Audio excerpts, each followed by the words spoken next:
ఉమ్మడి ప్రెస్ మీట్కి విచ్చేసినటువంటి పాత్రికేయులకు ఈ ప్రెస్ మీట్ సందర్భంగా ప్రత్యేకంగా అభ్యర్థి గారికి జయరాం గారికి ఇక్కడ విచ్చేసినటువంటి పట్టణ ఇతర నాయకులకు బీజేపీ జనసేన మణికంఠ గారికి హరినాథ్ గారికి అందరికీ ఆ ఉదయపూర్వక నమస్కారాలు.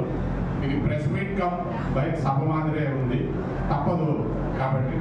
రెండవది, ఈ ప్రెస్ మీట్ ఎందుకు పెట్టాల్సి వచ్చిందంటే 3 పార్టీలు కలిసి మన ఆంధ్రప్రదేశ్ను బాగుపెట్టుకోవాలనే ఉద్దేశంతో మరి కలిసి పోటీ చేస్తున్నాయి. కలిసి పోటీ చేయడంలో భాగంగా మరి జనసేన వాళ్ళని ముఖ్యంగా మనం కృతజ్ఞతలు తెలియజేయాలన్నా.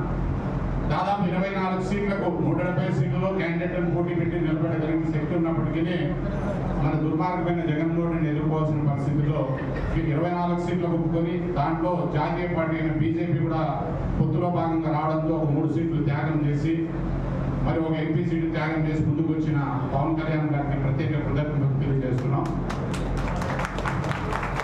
ఇందులో ఉన్న విషయం ఏమంటే, ఏ సెంట్రల్ గవర్నమెంట్ అధికారంలో ఉండే వాళ్ళు మద్దతు లేకుండా ఆంధ్రప్రదేశ్ అభివృద్ధి చెందదు. గతంలో 2014లో జనసేన వాళ్ళు బయట నుంచి మద్దతు పోటీ చేయకుండా మద్దతు ఇస్తే బీజేపీ వాళ్ళు మరి తెలుగుదేశం మేము కలిసి పోటీ చేసినాం. ఆ రోజు అఖండ విజయం సాధించినాం. ఆ అఖండ విజయం సాధించడంలో భాగంగా మరి పోలవరం జాతీయ ప్రాజెక్టుగా మరి ప్రకటించింది ఇదే బీజేపీ గవర్నమెంట్ ప్రకటించింది. మరియు అమరావతి కూడా నిధులు ఇచ్చింది. పోలవరం ముంపు గ్రామాలైనటువంటివి తెలంగాణలో 7 మండలాలు ఉంటే ఆ 7 మండలాలు కూడా మొదటి సంతకంగా పెట్టి మరి ఆంధ్రప్రదేశ్లోకి విలీనం చేసింది. లేకపోతే పోలవరం జాతీయ ప్రాజెక్టుగా రూపొందించడం కష్టమయ్యేది. మరి ఇటువంటి కార్యక్రమాలు అనేకం చేసి అనేక నిధులు ఇచ్చినారు. కేవలం ప్రత్యేక ప్యాకేజీ ద్వారా కూడా మరి బీజేపీ మనకు ఆంధ్రప్రదేశ్ బాగుపడడానికి మరి చంద్రబాబు నాయుడు గారికి నిధులు ఇచ్చినారు.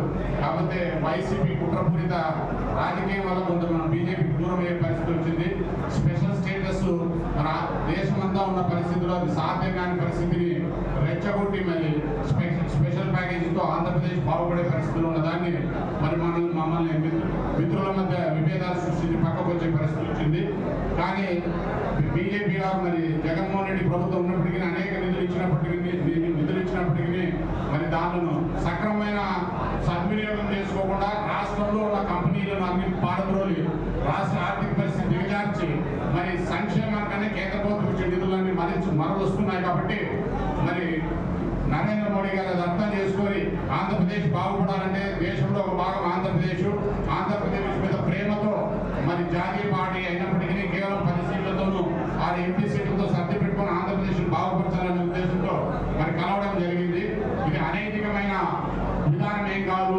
ఇది ఆంధ్రప్రదేశ్ మేలు దృష్ట్యా మరి చంద్రబాబు నాయుడు గారు మరి 294 సీట్లు ఉన్న దానికి ముఖ్యమంత్రిగా పనిచేసిన ఆయన 175 సీట్ల ముఖ్యమంత్రి అయినాడు. ఈరోజు 144 నిలబడుతున్నాడు. ఆ 144 సీట్లలో భాగంగా సామాజిక సమతుల్యం పాటించే భాగంగా మరి బడుగు బలహీన వర్గాలకు చెందినటువంటి మన సోదరుడు గుమ్మనూరు జయరామన్న వాల్మీకి సోదరుని తీసుకొచ్చి కాన్స్టిట్యూన్సీలోకి మరి క్యాండిడేట్ గా పెట్టాల్సి వచ్చింది. రాయలసీమలో ఉన్న కురుబలకు వాల్మీకులకు న్యాయం చేయాల్సిన పరిస్థితుల్లో ఆయన ఇక్కడ తీసుకురావడం జరిగిందే తప్ప మరి ఇక్కడ మేము పనిచేసిన వాళ్ళను ఎవరు గెలవలేరనే ఉద్దేశం కాదు. తెలుగుదేశం పార్టీ అంటే బడుగు బలహీన వర్గాల పార్టీ. వాళ్ళకు న్యాయం చేయాలా, సమాజంలో 50% ఉన్న బీసీలకు సమన్యాయం చేయాలన్న ఉద్దేశంతో మరి పెట్టిన పార్టీ అన్న ఎన్టీ రామారావు దాన్ని కొనసాగిస్తున్నాడు చంద్రబాబు నాయుడు. కాబట్టి ఆ ఉద్దేశంతో మరి అన్నని ఇక్కడికి తీసుకురావడం జరిగింది. అంటే మేమిద్దరూ లోకల్గా అన్న నాన్ లోకల్ కాదు, లోకల్ అన్న పుట్టిన ఊరు కూడా మరి నక్కంతోటి అందరికీ తెలిసిన విషయం. తల్లి ఊరు అయినంత తల్లి ఊరు అయినా సొంత ఊరు అయినట్లే, తండ్రి ఊరు అయినా సొంత ఊరు అయినట్లే. కాకపోతే అందరికీ సమానంగా ఇవ్వాలి. మరి కురుబలకు మరి ఇవ్వాల్సిన పరిస్థితి ఉంది, వాల్మీకులు ఇవ్వాల్సిన పరిస్థితి ఇచ్చారు. మరి యాదవులకు గొలుసు పాఠశాల కానీ యనమల రామకృష్ణ గారి కుమార్తె కానీ పుట్టా సుధాకర్ యాదవ్ గారి కానీ ఇలా అనేక మందికి అనేక చోట్ల జనాభా ప్రాతిపదికన ఎక్కడెక్కడ అవకాశం ఉంటే అక్కడ అంతా ఇచ్చినారు. కాబట్టి మీరు ఇవన్నీ ఏది మనసులో పెట్టుకుంటే చంద్రబాబు నాయుడు ఉంటేనే ఆంధ్రప్రదేశ్ బాగుంటుంది, ఎన్డీఏ కూటమి ఉంటేనే దేశం బాగుంటుంది. కాబట్టి దయచేసి ఇవన్నీ మీరు గమనించాల్సిందిగా విజ్ఞప్తి చేస్తూ ప్రెస్ 75 సంవత్సరాలు రాజకీయం చేస్తున్నాడు కదా, ఆయన వచ్చినా ఓడిస్తానని చెప్పన్నారు కదా.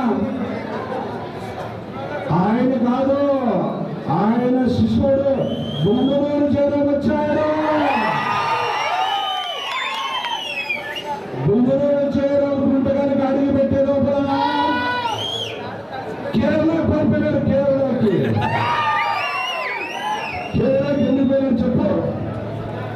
కేరళకి ఎందుకు పోయినారు చెప్పు. మంత్రం ఓం పట్టండి, ఓం భీం పట్టంట. మీరందరినీ ఓం భీం పట్టండి, ఆపు ఓట్లేస్తారంట. లేదంటే దాంట్లో ఓం భీం పట్టండి, మీరు ఆంధ్రప్రదేశ్ చూపుతారంట. కేరళ పోయినారు, ఆ కేరళ పోయిపోయి మీరు ఓట్లేస్తారా? ఆయన ఎంత పోతే అంత కసిలో వేస్తారా? మీ కసి ఇంట్లో ఉండాలా, ఆయన ఇంట్లో కూర్చోబెట్టాలా?